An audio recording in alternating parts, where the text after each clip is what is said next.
खोल गेलेल्या पिंपल्सना कमी करण्यासाठी घरगुती फेस पॅक तयार करता येईल।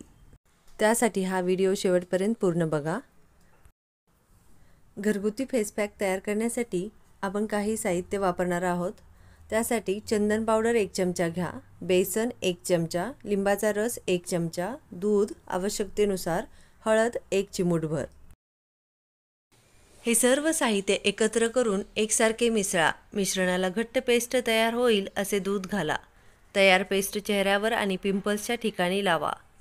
15-20 मिनिटे किंवा पेस्ट पूर्णपणे वाळेपर्यंत ठेवा। कोमट पाण्याने चेहरा स्वच्छ धुवून घ्यायचा।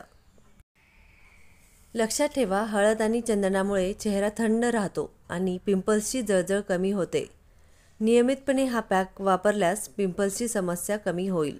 हा फेस पॅक तुम्ही आठवड्यातून 2-3 वेळा वापरू शकता। तुम्ही हा घरगुती फेस पॅक नक्की वापरून बघा, तुम्हाला फरक लगेचच जाणवेल। जर तुम्हाला हा फेस पॅक आवडला असेल तरच चॅनलला सबस्क्राईब करा।